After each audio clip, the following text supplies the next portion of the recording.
This is one of the bloodiest and most complex wars in the world today. The self-styled caliphate spreading across Syria and Iraq is redrawing the boundaries in the Middle East. Tonight, we're getting a new sense of the brutality of ISIS. The video is sickening. A knife is brought to his throat, and then what appears to be Sotloff beheaded.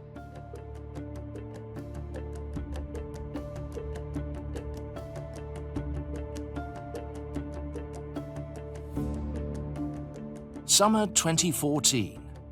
The world is astounded by the brutality and rapid growth of this new terror enterprise.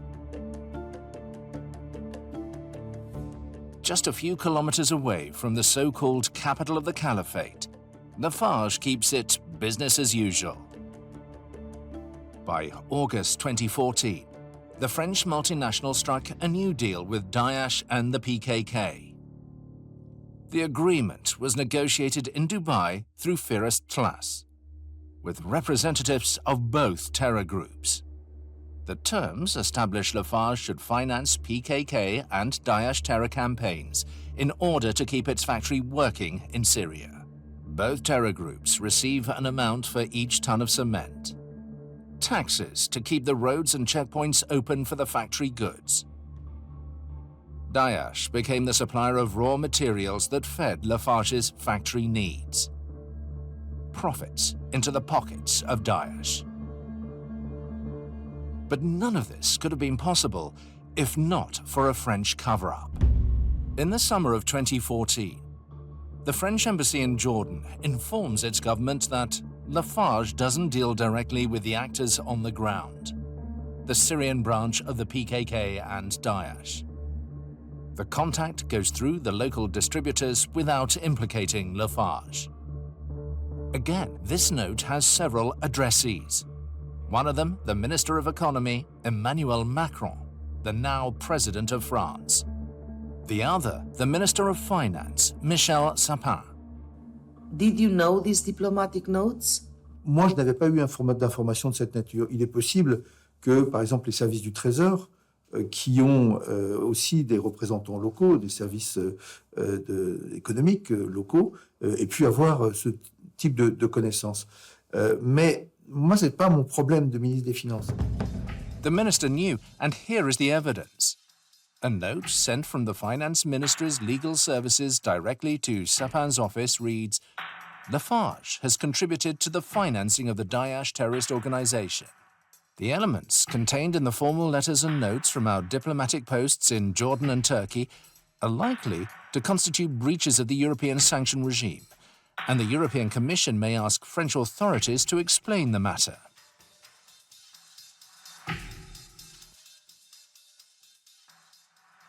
But neither the European Union nor France ever questioned Lafarge.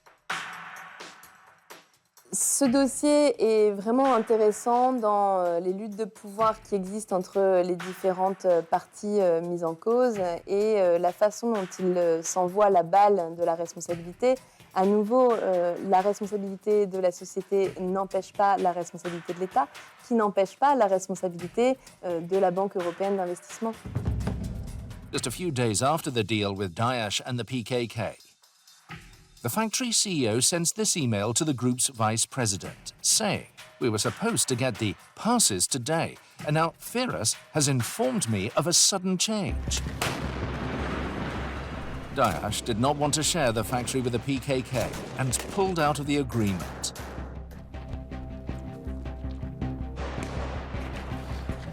A new front emerges on the backstage of the Syrian war. The fight between Daesh and the PKK for the control of Lafarge's factory. And a Syrian city on the border with Turkey paid the price.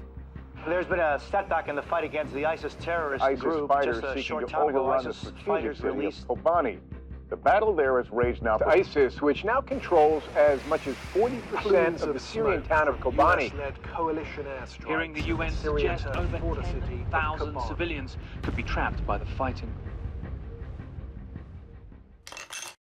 Officially, the PKK Syrian offshoot was engaged in a bloody war to push Daesh back from northern Syria. But there was yet another reason. known only to Lafarge and the French state. A turf war over Lafarge's cement factory.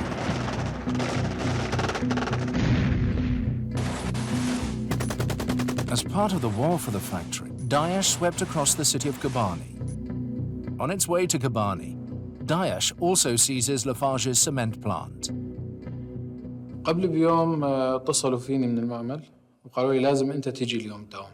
فقلت لهم يعني أنا أعرف إنه المعمل كان محاصر يعني. قالوا لي لا بدك تيجي وما في شيء والأمور تمام. أنا عملي بغرفة التحكم كنت قاعد وقام اتصل فيني المدير خبرني طلبني إنه أطلع لعنده. فضليت سهران وأسمع صوت ضرب خبط يعني حوالينا الضرب قذايف ومناوشات. هذاك اليوم المنظر كان يوحي إنه في شيء بده يصير يعني تمام. بدي منك تطلع على أعلى البرهيتر أو برج التسخين لحتى تراقب الاتجاه الشرقي للمصنع اللي ممكن يأتي منها داعش. دليل على أنه هن على علم ومعرفة بأنه داعش اقتربت جدا من المعمل وبأي لحظة ممكن تسيطر عليه. The afternoon prior, the factory CEO had sent this email to the floor managers, providing security instructions and advising them to store mattresses, food, water and sugar in the factory's tunnels. In the event of clashes, the advice is to move all staff to the tunnels and wait. Lafarge had abandoned its Syrian staff to their fate. Les terroristes sont là, à la porte de l'usine, et qu'en catastrophe, on va la fermer. On abandonne les employés qui se planquent dans des tunnels de sécurité. Et on les abandonne aussi avant. On les expose à des risques extrêmement sévères. This video was recorded inside the compound the day Daesh took the cement plant. This the last video for the plant when Daesh coming to Lafarge. They say to us, that's what I cannot do anything for you. You go without anything. Many people try to escape from this area. We cannot know if we are escaping from this area because maybe these people catch us. For Daesh, the Lafarge factory became not only an important base, but also a major source of revenue. Ce qui restait des réserves dans l'usine de ciment, notamment, a été pris par l'État islamique, qui a pu être vendu localement, et ça représente un montant aussi non négligeable. Lafarge cement was also used as an important asset in Daesh's military strategy. A network of tunnels used by ISIS fighters to survive U.S.-led airstrikes. Underground city with electricity, plenty of food, and stacks of ammunition. Daesh used Lafarge cement to build tunnels where it could freely move and hide away from coalition bombardments. Lafarge assures it could have done nothing to prevent the cement from falling into Daesh hands. But in this email exchanged between the Lafarge management just before the takeover, the CEO says, if Daesh takes over the area, we may block it with a PLC from remote. Which attitude? To cooperate or refuse to cooperate? It seems Lafarge chose to cooperate. PLC stands for Programmable Logic Controller and allows access to the silos to be blocked remotely. Lafarge could have indeed blocked Daesh's access to the cement silos, but it did not.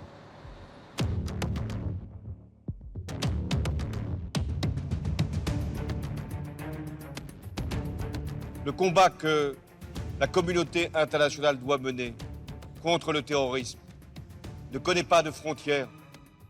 La France sait qu'elle a un rôle à jouer et elle n'y renoncera jamais. France was now part of the coalition fighting Daesh in Syria and Iraq. But behind doors, it was deceiving its allies. Among the evidence is a report prepared by French intelligence. It informs Paris that some of the cement left in the Lafarge silos had already been sold by Daesh for an amount of $6.5 million, and the rest is being negotiated for an amount of $5 million. Another confidential report by the French Military Intelligence Agency reads, "We understand that the dismantling of the Lafarge plant in Syria is continuing, to the financial benefit of both Daesh and the businessmen involved." The French state and its spy agencies knew that Daesh had just raked in a profit of $11.5 million from the cement left in Lafarge silos. But a string of documents leaked to us also suggests France did all it could to protect the Daesh base at the Lafarge plant. This chain of emails, titled Syria Daesh, Protection of Lafarge's Interests, is between the French envoy to Syria, Franck Gellet, and senior officials of the French Foreign Ministry. The envoy recounts a conversation with two senior Lafarge executives, saying, "Together we discussed the legal risks the group could potentially be exposed to in the future if a regime of sanctions hit the entities that collaborated with Daesh. This French investment should be protected in the event that Daesh turns the factory into a base or a source of profit, and the Americans therefore consider bombing it. It would seem legitimate to me that we ask Washington to do nothing about this site without consulting us first. Below are the GPS coordinates for whom it may concern, for the appropriate messages to be sent to the Americans through the competent channels." A senior official from the French Ministry of Foreign Affairs replies, saying he will forward the email onto the Defense Ministry so they could talk to the Americans. And the message appears to have been delivered. Despite being used as a shelter for Daesh, the Lafarge cement factory was spared by the coalition jets. This case goes far beyond France. You think so? Manifestement, oui, les choses sont plus compliquées que la façon dont elles ont été présentées. But it can go far beyond that. I mean, Ah oui, bien sûr. more complicated than a company Bien sûr. looking for profits. Bien sûr. The anti-Daesh coalition is about to win the battle for Kobani. Frédéric Jolibois, the factory CEO, sends this message to Fabien Lafouassi, who has an official email address belonging to the French Ministry for Foreign Affairs. It says Daesh believes that the factory will escape being bombed by the coalition. Their plan is to attract PYD forces to the area to launch a counter-offensive on Kobani. And that's exactly what happened. Sources indicate ISIL fighters have re-entered Kobani. 5 months later, ISIL came back. ISIS are disguising themselves as YPG Kurdish fighters. Using the factory as a shield, Daesh makes a second attempt to retake Kobani. Knowing that, the French Foreign Ministry asked the coalition to spare the factory. Le Quai d'Orsay, on va lui dire « Ah, il y a une usine qui continue, ça nous intéresse, elle continue, elle marche et elle a des contacts, mais pour pouvoir rester, elle paye les gens autour. Si jamais ça avait choqué le Quai d'Orsay, ils auraient dit « Mais il faut arrêter tout de suite, il ne faut pas payer ». Et si le Quai d'Orsay avait considéré que c'était inacceptable, il serait intervenu. On the surface, France appears resolute in the fight against terror. Le combat doit être porté en dehors de nos frontières pour détruire nos ennemis. En Irak, en Syrie, se trouvent les inspirateurs ou les commanditaires de ceux qui tuent ici, en Europe et en France. Je serai en la matière implacable pour vous protéger. But behind closed doors, Paris seems equally relentless to protect the Lafarge factory in Syria. Why would France facilitate and cover a scheme that finances terrorism using taxpayers' money? A French intelligence expert offers some clues.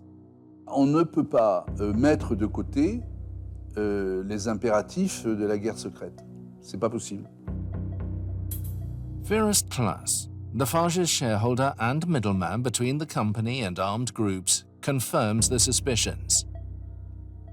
Lafarge, they made very big mistake and they opened the dialogue with ISIS. French intelligence was involved with Lafarge in Syria. Is that correct? Of course. The issue is very, very delicate. I don't want to talk to you and then I will see myself in bad situation. And this is the hidden reason why the French state betrayed its allies. Lafarge a été utilisé par la DGSE pour recevoir du renseignement. Ce qu'on appelle dans le métier de l'espionnage, ce qu'on appelle des sources. And hundreds of leaked emails, reports, and diplomatic notes leave little room for doubt. The Lafarge factory in Syria was a cover for the French spy agencies. Je pense qu'il y a beaucoup de gens qui sont très très embêtés dans cette histoire.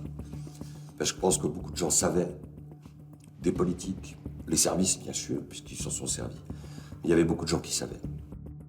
France was aware of the company's dealings with Daesh, the PKK, and the Syrian regime, and let it happen to protect its cover. La DGSE avait besoin de sources sur cette partie de la Syrie et Lafarge, des cadres de Lafarge, étaient des sources de la DGSE, des sources clandestines. The former head of the French Secret Services tries to deny the link. Mais de là à ce qu'ils aient donné l'ordre de continuer, ça me paraît très difficile. Ça me paraît difficile. Nous sommes en France. Hein. It's written here, you can see. I see it, yes. Oui, je vois. Destiné, il y a marqué destiné à la main à la DGSE. And we show him a document that proves the links between Lafarge Syria and the French Secret Services. This is just the first stage of... Ah, mais je reviens à ce que je vous disais. Les Français ont fait la guerre en Syrie, ça c'est clair. ISIS was killing people in France. Mais attendez, là je crois qu'il faut être...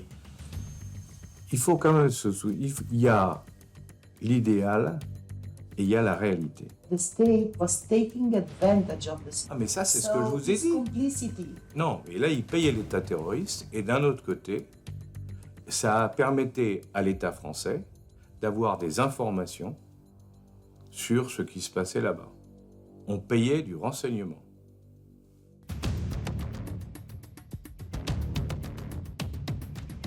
Est-ce que la France a utilisé cette entreprise pour avoir des renseignements en Syrie?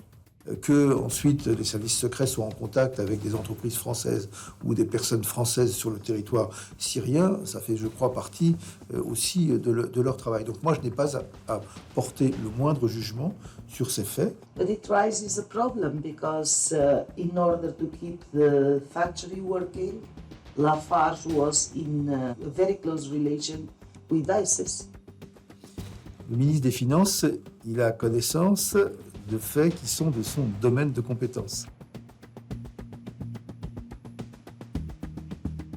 Si vous voulez, si je suis en voiture et je roule en France, sur l'autoroute, à 130 km/h, je vais monter à 132 parce qu'on va me dire, à 132, à cause des radars, des écarts de radar, tu risques rien. Très bien. Et puis, au fur et à mesure, et à un moment, eh ben, je vais m'apercevoir que je suis en train de rouler à 160 et là, je risque de perdre tous mes points. Alors, vous allez me dire, la loi dit bien, tu perds tous tes points à 160. Mais moi, comme j'ai été tout doucement, par petits paquets, que j'ai monté tout doucement, j'ai pas pris conscience. La question morale, elle est un peu, Donc, c'est pas une question. Non, malheureusement, si la morale jouait beaucoup là-dedans, je pense qu'on serait freiné plus que ça. Mais c'est pas la morale, c'est l'habitude. C'est la routine.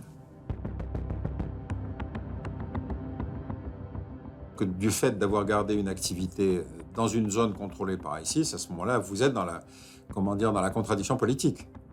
Hein, vous dites, finalement, vous avez fourni des matériaux et de l'argent à un groupe rebelle qui faisait des attentats en France. Là, on n'est pas dans une affaire de corruption, on est dans une affaire d'intelligence avec l'ennemi.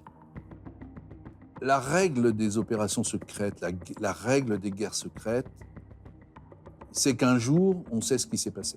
C'est la règle. Il n'y a pas d'autre possibilité. Le seul problème, c'est que le jour peut être très lointain. This classified report from the French Secret Services was issued in December 2014.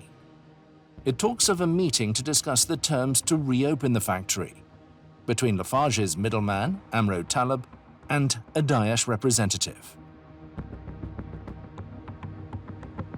Et c'est quelqu'un qui, vraisemblablement, a été informé effectivement des préparatifs des attentats de l'État islamique perpétrés dans les pays occidentaux. A French intelligence report on February 9, 2015, announces that Daesh had retreated from both Kobani and the factory, and says Lafarge is closely following up the security situation and plans to reopen the factory very soon under the protection of the PKK. The PKK terror group took control of Lafarge's cement plant on April 12, 2015 in the evening. In the same report, the French spy agency adds, the factory is crucial for the PKK, and Lafarge should keep that in mind.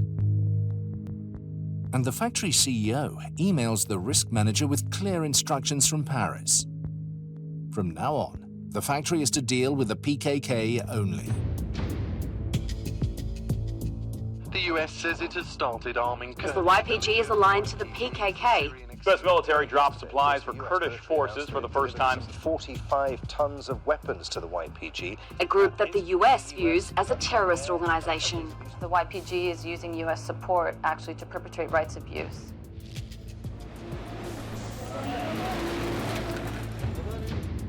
By the winter of 2015, the PKK terror group is rebranded as the YPG and chosen as the West's main ally in the battle against Daesh. The new alliance gives the PKK full control of both the area and the cement plant. Daesh plans and orders revenge. Direct orders from ISIS in Syria. In a video released, a French jihadi in Syria issued a chilling order. Blow up France and A tear video it down released to by pieces, ISIL he fighters said. reportedly showing them burning their French passports Another has ISIS provoked much video shows discussion. French fighters burning their passports. Ce 13 novembre 2015, il faisait beau, il faisait chaud. C'était Paris dans ce qu'il y a de plus beau. J'ai passé une après-midi normale au travail en pensant aux loisirs que j'allais avoir le soir, aux copains avec qui j'allais boire un verre au concert ou après le concert. Et ce soir-là, il avait ses billets pour aller au Bataclan, pour lui et son amoureuse. Friday, November 13th, 2015. The worst terror attack in French history began with a blast outside the Stade de France. No one knew this was the start of a deadly six-stage assault on Paris. 2 more attacks in central Paris in the 10th and the 11th arrondissements at restaurants in that area. In the heart of the French capital. At least 4 restaurants and bars were hit in just a matter of minutes. The night's deadliest assault had not even begun. It started at 9:40 p.m. at the Bataclan Concert Hall. Et j'entends venant dans mon oreille droite vraiment comme des pétards très très très forts. Je me dis tiens, c'est pas les enceintes, qu'est-ce qui se passe? Gunmen with suicide vests stormed the Bataclan Concert Hall. 6 bars and restaurants, as well as a soccer stadium. Earlier, the attackers had rampaged across the city. Moi, j'ai continué à ramper. Ça m'est arrivé de ramper sur des corps de gens qui étaient morts ou qui faisaient les morts. Ça, je le saurai jamais. Mais en tout cas, j'ai rampé jusqu'à la sortie de secours. Voilà. Ça a dû prendre entre 5 et 10 minutes. Gunmen with Kalashnikovs reported and killing several on the scene in the most horrifying attack of all at the Bataclan Concert Hall. J'ai un de mes frères qui est avocat aussi et qui connaît des gens qui ont évacué les victimes décédées à l'Institut médico-légal, donc il leur a fait passer la photo. Et c'est ainsi qu'on apprend dans la matinée que Valentin est décédé, qu'il a été reconnu avec la photo qu'on a envoyée, il a été identifié à l'Institut médico-légal.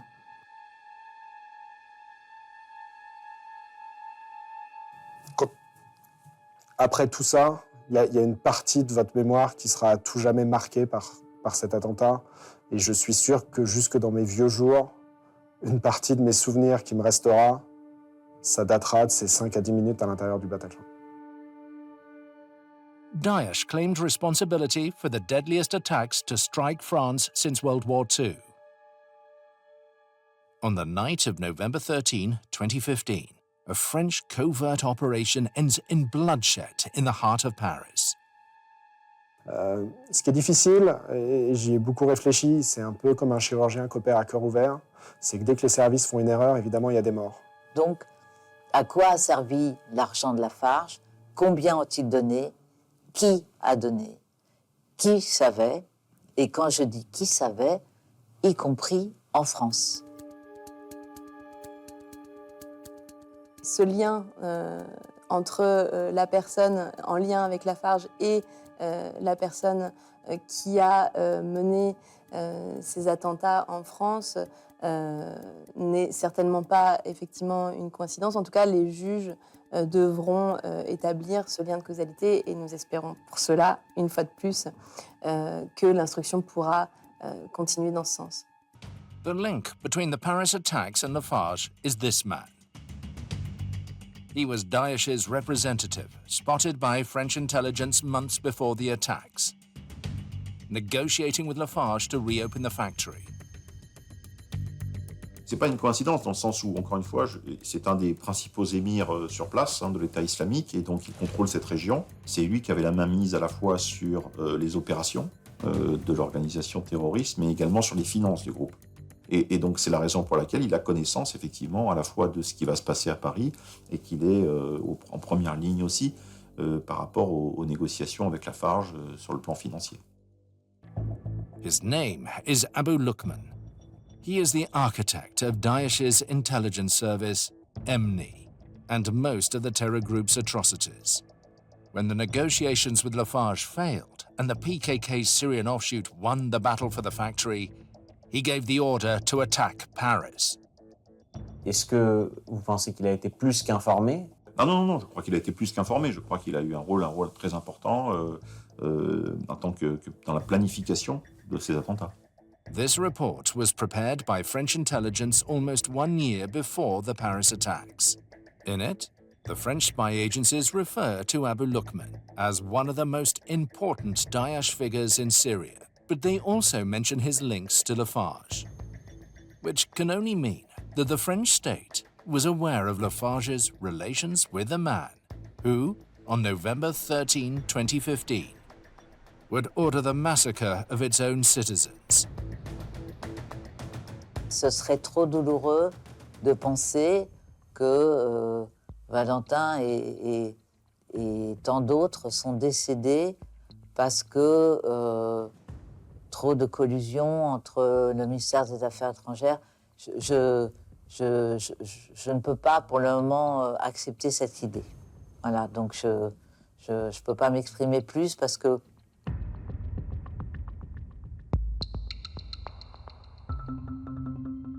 la présence de l'entreprise française a été une opportunité pour des agents des services secrets français pour essayer d'avoir des informations et d'utiliser le cynisme avec lequel des accords ont été passés entre Lafarge et des groupes terroristes. À partir du moment où Lafarge était sur place, payait les gens qui se succédaient et que donc ils pouvaient rester, il est évident qu'ils avaient accès à des informations qui intéressaient tout le monde. Les services ou la police, le renseignement militaire, ont trouvé très intéressant que Lafarge continue, donc ils n'allaient pas dire à Lafarge il faut arrêter.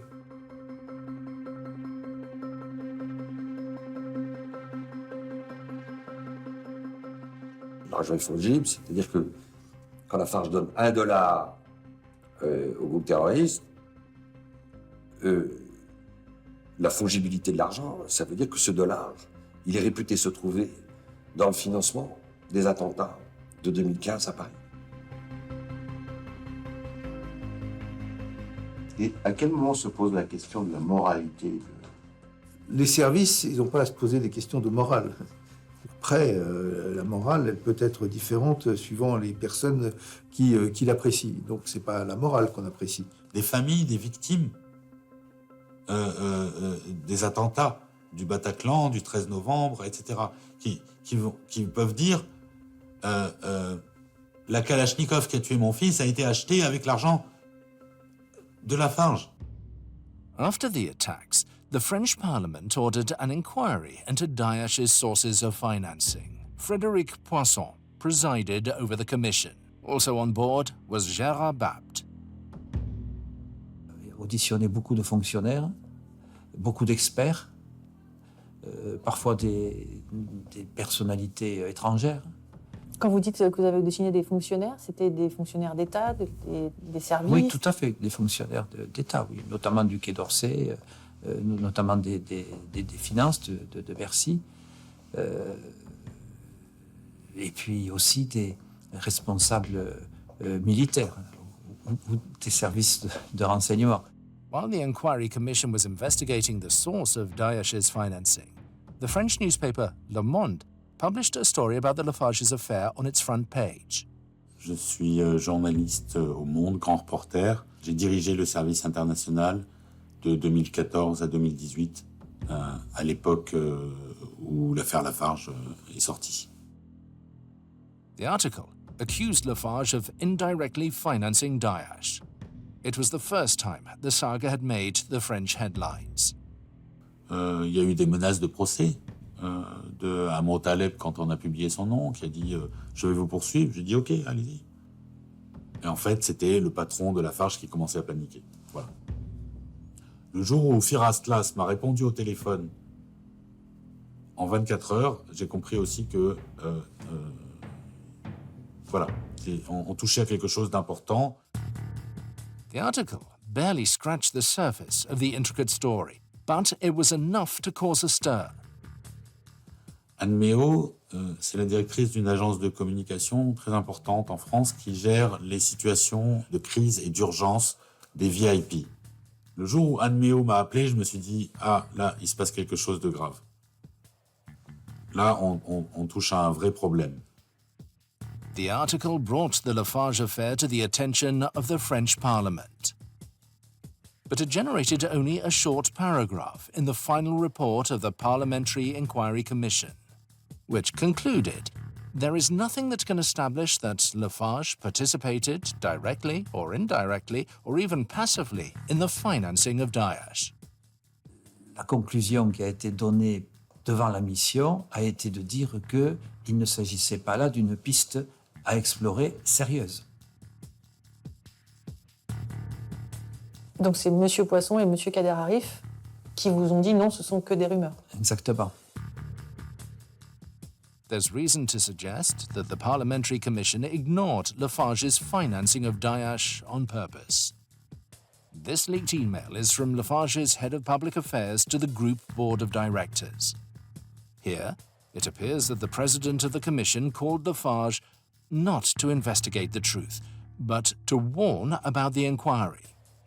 It says, as agreed following the message left to Bruno Lafont, I called back Jean-Frédéric Poisson. According to him, the Le Monde article provoked a lot of reactions within the Parliament, and he was asked to include the subject in the Commission's investigations. From his personal point of view, it is improper to seize official bodies based on a newspaper article, which only aims to smear a large French group. But he is obliged to follow the procedures. He wished to warn Bruno Lafont as co-chairman of the group. Behind the scenes, the president of the French Inquiry Commission was conspiring to protect Lafarge from being implicated, and he succeeded. Est-ce que c'est volontairement de la part des deux responsables, président et rapporteur, ou est-ce qu'eux-mêmes ont été trompés sur la réalité des faits. Ou est-ce qu'il y a la raison de l'État qui a pu aussi faire en sorte que ces deux rapporteurs pensent que leur rapport ne devait pas concerner cette question-là? This classified file, leaked to us by a source close to the ongoing investigation in France, gives the answer. It says French spy agencies were regularly informed about the agreements between Lafarge, Daesh, and Al-Qaeda's Syrian branch. The same document affirms that the French secret services neither warned Lafarge about the crimes against humanity committed nearby, nor ever asked it to shut. The judicial investigation concludes that Lafarge became the only source of information on the ground for French intelligence. It also reveals several emails exchanged between Lafarge's security director and French Secret Service officers Abdelkader Derki and Azima, using group.eco@interior.gouv.fr, an email belonging to the French Interior Ministry. It was found that French intelligence was consulted and had precise knowledge of the conditions surrounding the Lafarge cement plant in Syria. All this information was exchanged through Lafarge's security director, Jean-Claude Vieillard. Jean-Claude Vieillard, lorsqu'ils se retrouveront au tribunal, vont dire des choses qui vont poser beaucoup de problèmes à des services de renseignement, à des politiques. His lawyers have no doubts about what he's going to show to the court if there is a trial one day. Mon client, qui l'a revendiqué d'ailleurs, a tenu à informer les services de l'État. Tous les services de l'État. Donc, ça peut être la DCRM, ça peut être la DGSI, ça peut être la DGSE, ça peut être... voilà. Effectivement, il avait une relation étroite avec les services de l'État. Il les informait régulièrement sur ces... Précisément, là, je n'ai plus à l'esprit. C'est un dossier qui fait des dizaines de milliers de codes. The long file Sébastien Chapera is talking about is this. At the top is a handwritten note addressed to the DGSE, the French external spy agency. We can see that Lafarge shared with French intelligence agencies all the email exchanges and documents about its arrangements with the armed groups in Syria, including the agreements with Daesh, the permits with Daesh's stamp that allowed the distribution of Lafarge cement, the list of contacts within the terror group, and payments. The file lists the meetings between Lafarge and French secret services. At least 33 of them between 2013 and 2014 alone. Il a un rôle de recueil des informations stratégiques sur le terrain. Et il y a un deal qui se fait, qui est de donner des informations au service de l'État. L'État et le ministère des Affaires étrangères étaient bien au courant, au moins. Si ils ne donnaient pas d'instructions, ils étaient au moins absolument au courant de ce qui se passait au niveau de Lafarge à cette époque et dans cette région. May the 15th, 2013. Lafarge sends a long list of contacts to the French intelligence, among them weapons dealers and all the armed groups present in Syria at that time. The French intelligence officer says, in his answer, I understand that this list is established in order to secure your transactions and your site. January 2014. Another message from Lafarge, sent to the same email address used by the French intelligence. It confirms that Lafarge still operates in Syria, and the operation of the plant involves deals with local antagonists, and they were, at the time, the PKK and Daesh. This document reveals that when the case went public and the court started an investigation, Lafarge's security director asked the French intelligence for help to prepare his defense. And here is the document that proves that meeting took place on the 5th of February between Jean-Claude Vieillard and the intelligence officer Abdelkader Derki. But perhaps the ultimate evidence of the French state's involvement in the crimes of Lafarge in Syria lies in the court hearing of a French spy with the code name AM02. It's the same person using the email belonging to the Ministry of Interior. When the judge in charge of the investigation asks his opinion about Lafarge staying in Syria, he responds, "I don't give instructions. I operate in a totally opportunistic way in that story, without judgment. When they provided me information between 2012 and 2014, I asked how they got it, and they told me that it was through their network of contacts. I am no fool. In 2014, when the factory was attacked, they revealed to me that the cement trucks were benefiting all armed groups. But again, I'm just passing the information on." Ce dont on peut être absolument certain, il n'y a pas d'autre possibilité dans notre système politique que national, c'est que les informations recueillies par la DGSE ont été transmises à l'exécutif, ont été transmises au ministère des Affaires étrangères et au président de la République et au Premier ministre. When the judge probes if Lafarge supplied cement to Daesh, AM02 says he doesn't remember. But in this email, sent from the same address in September 2014, AM02 asks Lafarge's security director for more details about the amount of cement supplied to Daesh.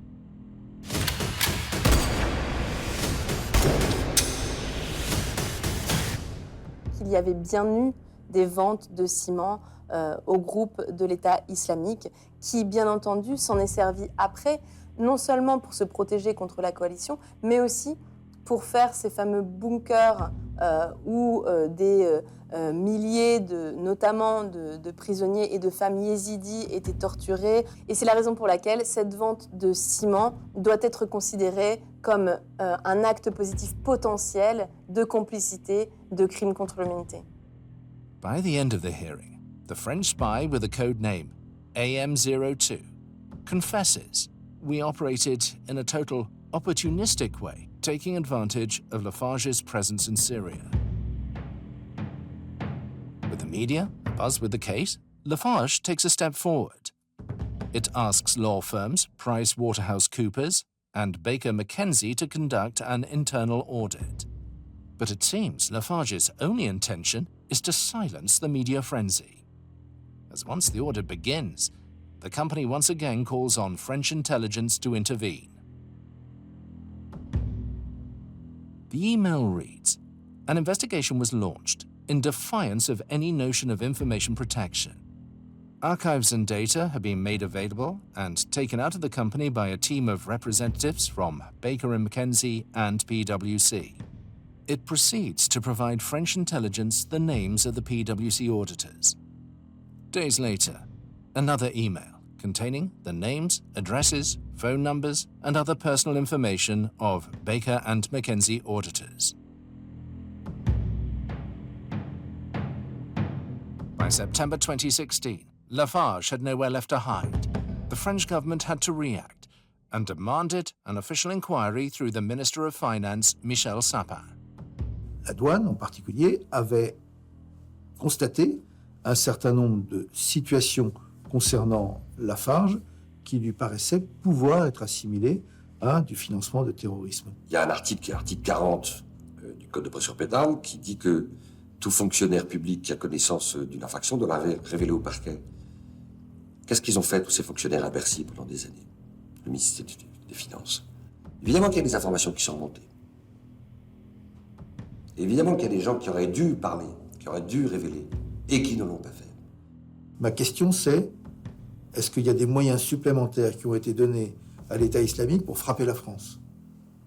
Et à cette question-là, on n'hésite pas à répondre. Il y a eu une défaillance systémique, généralisée, d'un certain nombre d'acteurs publics et privés. Et c'est cette défaillance systémique et généralisée qui explique cette gigantesque catastrophe. On November 2016, 11 former Syrian employees and human rights organizations Sherpa and the ECCHR file a criminal complaint in Paris against Lafarge and its management. In June 2017, the Paris High Court launches a judicial inquiry into the suspected crimes and puts several Lafarge executives under investigation. On a retrouvé toute une série d'éléments. D'ailleurs, je veux dire que lorsque les juges se sont présentés au siège social de l'entreprise Lafarge, ils ont été étonnés de constater qu'il y avait un certain nombre d'éléments dans les ordinateurs qui ne semblaient plus accessibles. Ils ont peut-être disparus. On a demandé des pièces. Ben non, on les a pas. Enfin, In November 2019, the court indicts Lafarge and 9 of its executives for financing a terrorist enterprise, breaching an EU embargo, and endangering human lives. But it revokes the indictment regarding complicity in crimes against humanity.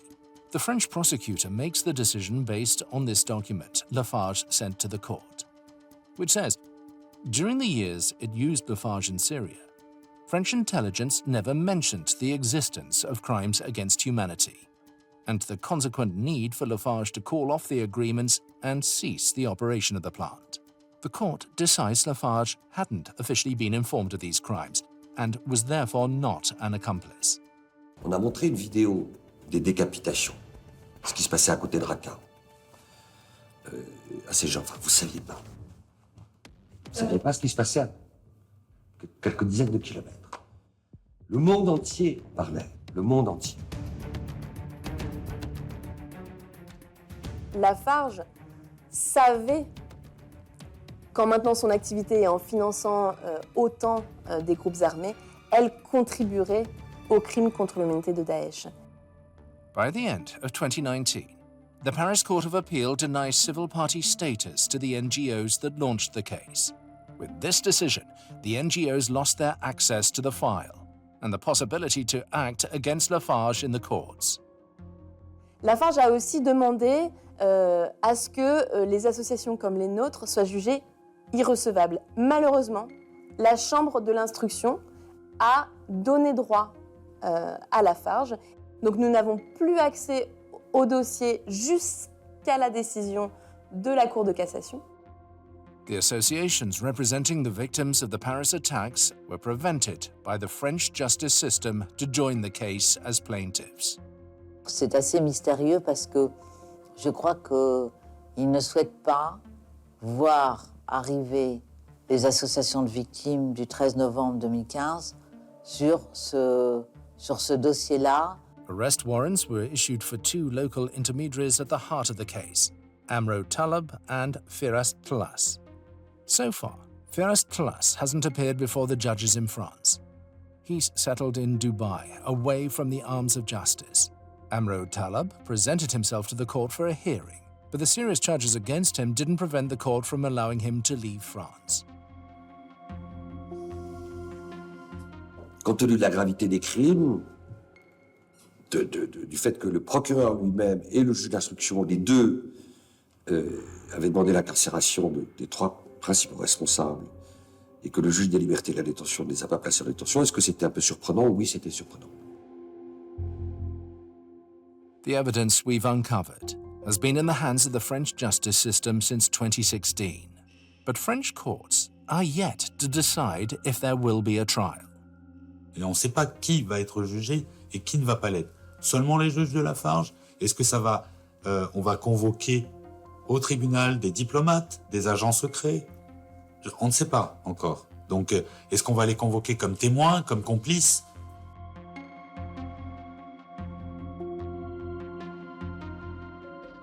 Ils ont multiplié tous les recours, nullité, le procès se tiendra pas avant des années. Comme souvent, plus on est puissant, plus on utilise...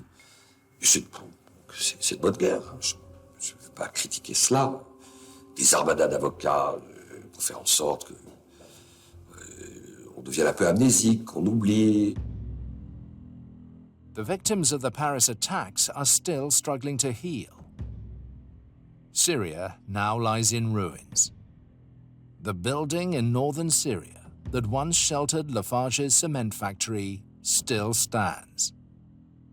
Within its walls lies a dark story of conspiracy, the secrets of the French state's complicity in crimes against humanity.